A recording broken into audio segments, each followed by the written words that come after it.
I entirely beg you, people and government of the DPR Korea, I have made the worst mistake of my life. ইনি হলেন auto অম্বিয়ার, একজন American college student যার স্বপ্ন ছিল north Korea ভ্রমণ করতে যাবে। কিন্তু তার এই উত্তর কোরিয়া ট্রিপটা যে এক ভয়ানক দুঃস্বপ্নের পরিণত হতে চলেছে সে একবারও কল্পনা করে দেখেনি। 2016 সালে তাকে উত্তর কোরিয়ার একটি হার্ড লেবার ক্যাম্পে 15 বছরের সাজা দেওয়া হয়। তার অপরাধ কেবল সে উত্তর কোরিয়ার একটি ন্যূনতম আইনকে ভঙ্গ করে ফেলে। অনেকে মনে করে সে এই অপরাধটা করেনি। সাজা পাওয়ার পর অটোর সঙ্গে বাইরের জগতের সম্পর্ক পুরোপুরিভাবে বিচ্ছিন্ন হয়ে যায়। প্রায় 1 বছর পর অটোকে আমেরিকান গভর্নমেন্ট বাড়ি ফিরিয়ে আনতে সক্ষম হয়। কিন্তু যখন সে বাড়ি ফেরে অটো তখন আর সেম আগের ব্যক্তি ছিল না। সে ছিল একেবারে ব্রেন ডেড কন্ডিশনে।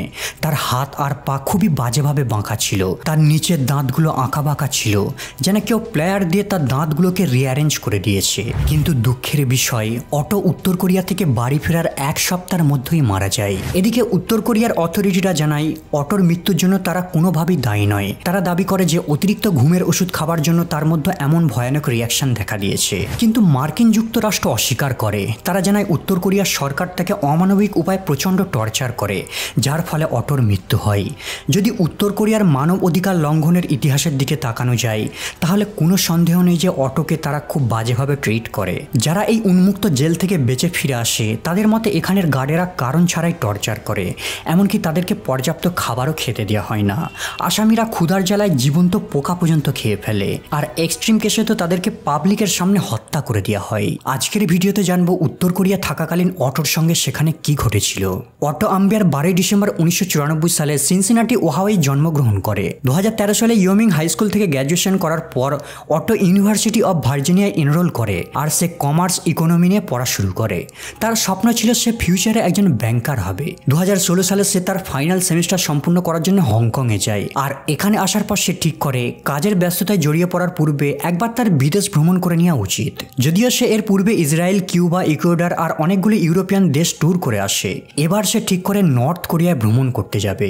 উত্তর কোরিয়া ভিজিট করার জন্য সে ইয়ং পায়োনিয়ার ট্যুর নামের একটি গ্রুপের সঙ্গে কন্ট্যাক্ট করে। এই কোম্পানিটা খুবই বাজেট ফ্রেন্ডলি ছিল, খুবই অল্প খরচে বিদেশে নিয়ে যায়। আর এই কোম্পানির স্লোগান ছিল destinations your mother would rather stay away from, মানে এমন গন্তব্যস্থল যেখানে তোমার মা কখনোই তোমাকে যেতে দেবে না। যদিও উত্তর কোরিয়ায় বিভিন্ন দেশ থেকে ট্যুরিস্টরা ভিজিট করতে আসে, আর এখানের কঠোর রুলকে মেনেই তাদের ট্রাভেল করতে হয়। অটোর গভীর ইচ্ছা যে সে উত্তর কোরিয়ার দেশটা কেমন দেখবে, সেখানের মানুষদের সঙ্গে সে সাক্ষাৎ করবে। যেহেতু উত্তর কোরিয়ার সঙ্গে আমেরিকার সম্পর্ক খুবই বাজে, তাই সেই সময় ইউএস ট্রাভেল অ্যাডভাইসারি ইউএস নাগরিকদের নর্থ কোরিয়া ভ্রমণে কড়াভাবে নিষিদ্ধ করেছিল। কিন্তু ট্যুর গ্রুপ দাবি করে যে তাদের এই ট্যুর অনেক নিরাপদ হয়ে থাকে, এমনকি আমেরিকান নাগরিকদের জন্য। অটোর এই ট্রিপে আরও 10 জন ব্যক্তি ছিল, যাদের মধ্যে বেশিরভাগ ছিল কানাডিয়ান আর অস্ট্রেলিয়ান। কেবল অটো আর তার এক সাথী আমেরিকান ছিল। 29 ডিসেম্বর 2015 সালে অটো তাদের ট্যুর গ্রুপের সাথে চায়নার বেজিং থেকে নর্থ কোরিয়ার উদ্দেশ্যে রওনা হয়। নর্থ কোরিয়ার এই ট্যুর প্রোগ্রামটা 5 দিনের জন্য ছিল। 29 ডিসেম্বরই তারা উত্তর কোরিয়ার পিয়ংগংয়ে পৌঁছায়, আর এখানে উত্তর কোরিয়ার সিকিউরিটি গার্ডেরা তাদের ভালোভাবে চেক করে। এরপর সে তার ফ্রেন্ডের সঙ্গে উত্তর কোরিয়ার গুণাগুন্তি কিছু ট্যুরিস্ট প্লেসকে ভিজিট করতে যায়। আর রাস্তায় রাস্তায় সে এই ধরনের কিছু প্রোপাগান্ডা পোস্টার দেখতে পায়, যাতে দেখা যায় হোয়াইট হাউসকে উত্তর কোরিয়া মিসাইল অ্যাটাক করছে। আর এগুলো দেখি অটো বুঝে যায় যে কেন উত্তর কোরিয়া আমেরিকানদের জন্য ডেঞ্জারাস প্লেস। তবে অটো এগুলোকে ইগনোর করে আর ভ্রমণের আনন্দ উপভোগ করতে থাকে। এরপর সে উত্তর কোরিয়ার কিছু বাচ্চাদের সঙ্গে খেলা করতে থাকে, আর এগুলিকে সে ক্যামেরায় বন্দি করে। আর এটাই ছিল অটোর উত্তর কোরিয়ার লাস্ট রেকর্ডেড ফুটেজ। এরপর অটো তার গ্রুপের সঙ্গে একটা বারে যায়, আর এখানে সে অল্প অ্যালকোহল ড্রিঙ্ক করে। এরপর রাত 1টার সময় তারা নিজেদের হোটেলে ফিরে আসে। আর এই হোটেলটা ছিল অনেক বড়, যার ভিতর 5টা রেস্টুরেন্ট আর একটা বার ছিল। অটোর কিছু বন্ধু হোটেলের রেস্টুরেন্টে চলে যায়, আর তার রুম পার্টনার গ্রাটান বোলিং অ্যালিতে চলে যায়। আর অটো ঠিক এই সময় সবার দৃষ্টি থেকে গায়েব হয়ে যায়। কেউই তখন খেয়াল করেনি যে অটো কোথায় গেল। যখন তার রুম পার্টনার গ্রাটান শোবার জন্য 1টার সময় রুমে ফেরে, সে দেখে অটো তার রুমে ঘুমিয়ে রয়েছে। কিন্তু সে এই 2 ঘন্টা হঠাৎ কোথায় গিয়েছিল তা কেউই জানে না। পরের দিন সকালে তারা উত্তর কোরিয়া থেকে বাড়ি ফিরবে, এই কারণে তারা সবাই এয়ারপোর্টের উদ্দেশ্যে রওনা হয়। এখানে অটো আর তার রুম পার্টনার গ্রাটানও উপস্থিত ছিল। কিন্তু হঠাৎ 2 কোরিয়ান পুলিশ অটোর কাছে আসে আর তাকে এয়ারপোর্ট থেকে থেকে ধরে নিয়ে যায়। ট্যুর গ্রুপেরা মনে করেছিল হয়তো অটো আমেরিকান বলে তাকে পার্সোনালি চেক করবে। যখন অটোকে নিয়ে যাচ্ছিল তার রুম পার্টনার গ্রাটান উপহাস ছলে বলে, এটাই তাহলে লাস্টবারের মতো দেখা হচ্ছে আমাদের বন্ধু। কিন্তু সে জানতো না যে তার কিছু কথা সত্য হতে চলেছে। যখন প্লেনটা পিয়াংয়াং থেকে টেক অফ করতে যাবে ঠিক সেই সময় একজন অফিসার ঘোষণা করে অটো অসুস্থ হয়ে পড়েছে, সে এখন হসপিটালে রয়েছে। তাই প্লেনটা অটোকে ছাড়াই টেক অফ করে। এরপর বেশ কিছুদিন কেটে যায় আর হঠাৎ একদিন উত্তর কোরিয়ার নিউজ এজেন্সিরা জানায় অটোকে আটক করা হয়েছে, সে উত্তর কোরিয়ার একটি আইন ভঙ্গ করেছে। 6 মাস পরে কোরিয়ান নিউজ এজেন্সিরা জানায় যে উত্তর কোরিয়ার সুপ্রিম লিডারের একটি স্লোগানে লাগানো পোস্টারকে সে চুরি করে। অটো যেই হোটেলে ছিল ওই হোটেলের 2য় ফ্লোরের দেওয়ালে একটি পোস্টার লাগানো ছিল। উত্তর কোরিয়াতে একটি কঠোর আইন রয়েছে, যদি উত্তর কোরিয়ার দেয়ালে লাগানো কিমের ছবি কিংবা তার পূর্বপুরুষের ছবি অথবা পোস্টারে তাদের কোনো স্লোগান লাগানো থাকে তাহলে কেউ তাতে হাত দিতে পারবে না। যদি কেউ নষ্ট করার চেষ্টা করে তাহলে তাকে ঘোর অপরাধী বলে গণ্য করা হবে। আর অটোর উপর এমনই একটি পোস্টার চুরির অপবাদ লাগানো হয়।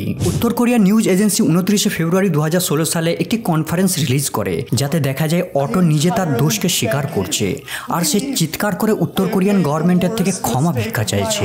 যদিও ক্ষমা ভিক্ষা চাওয়ার পরেও তাকে মাফ করা হয়নি, উল্টে উত্তর কোরিয়ার সুপ্রিম কোর্ট অটোকে পোস্টার চুরির অপরাধে 15 বছরের কারাবাস আর হার্ড লেবারের সাজা শোনায়। আর উত্তর কোরিয়ার সরকার একটি সিসিটিভি ফুটেজ রিলিজ করে যাতে দেখা যায় একজন ব্যক্তি হোটেল থেকে একটি পোস্টার চুরি করছে। উত্তর কোরিয়ার সুপ্রিম কোর্টের এই ফাইনাল রায়ের পর কেউই জানে না যে অটোকে তারা কোথায় লুকিয়ে রেখেছে। এদিকে আমেরিকায় অটোর বাবা মা তাদের সন্তানকে উত্তর কোরিয়া থেকে ফিরিয়ে আনার অসংখ্য প্রচেষ্টা চালায়, কিন্তু অটোর সঙ্গে তারা কোনোভাবে যোগাযোগ করতে পারেনি। ওই বছরই নভেম্বর 2016 সালে আমেরিকায় প্রেসিডেন্সিয়াল ইলেকশন হয় আর এই ইলেকশনে ডোনাল্ড ট্রাম্প নতুন প্রেসিডেন্ট হয়। আর অটোর কেস তখন উত্তর কোরিয়া পলিসির বিশেষ প্রতিনিধি জোসেফ ইয়নের হাতে চলে যায়। অনেক চেষ্টা করার পর এপ্রিল 2017 সালে জোসেফ ইয়ান উত্তর কোরিয়ার অফিসিয়ালদের সঙ্গে কথা বলার সুযোগ পায়, কিন্তু তখন তাকে জানানো হয় যে অটো এখন কোমায় রয়েছে। যখন প্রেসিডেন্ট ডোনাল্ড ট্রাম্প অটোর কন্ডিশন জানতে পারে সে জোসেফকে অর্ডার দেয় যেমন করেই হোক অটোকে উত্তর কোরিয়া থেকে ফিরিয়ে আনার ব্যবস্থা করতে। একটি প্লেনে আমেরিকান ডাক্তারদের একটি টিমকে উত্তর কোরিয়ায় পাঠানো হয়। যখন জোসেফ ইয়ান ডাক্তারদের সঙ্গে নিয়ে অটোর সঙ্গে দেখা করতে যায় তখন অটো উত্তর কোরিয়ার একটি হসপিটালের আইসিইউ রুমে ছিল। অটো এখানে মৃত ব্যক্তির মতো শুয়ে রয়েছে, তার শরীরে কোনো রেসপন্স নেই, তার নাকে একটা ফিডিং টিউব লাগানো রয়েছে যার সাহায্যে তাকে খাবার খাওয়ানো হতো। তার দেহ একেবারে মোশনলেস ছিল।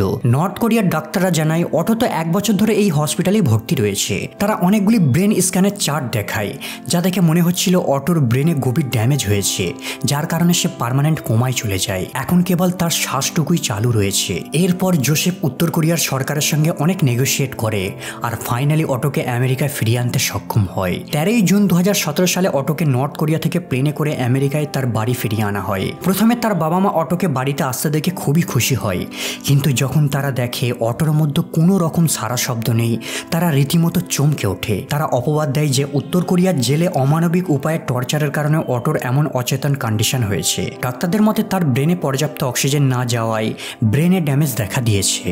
ডক্টররা আরও জানায় অটোর কার্ডিয়াক অ্যারেস্ট হয়, কিন্তু এর কারণ কি ছিল তা তারা সঠিকভাবে জানে না। কিন্তু তার দেহে কোনো রকম টর্চারের চিহ্ন ছিল না। অটোর নাকে যে ফিডিং টিউবটা লাগানো ছিল সেটাকে ডাক্তাররা রিমুভ করে দেয়। আর 19 জুন 2017 সালে দেশে ফেরার 6 দিন পরেই অটো মারা যায়।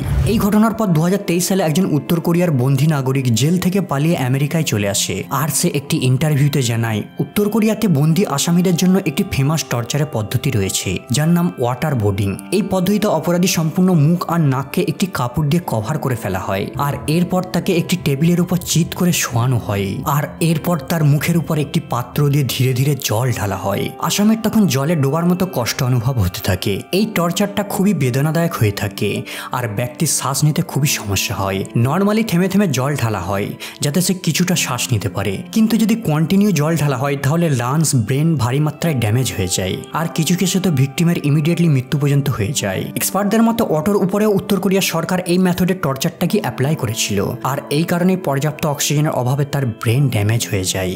বন্ধুরা, তার কেবল একটাই অপরাধ ছিল, সে কেবল একটি পোস্টারকে চুরি করে।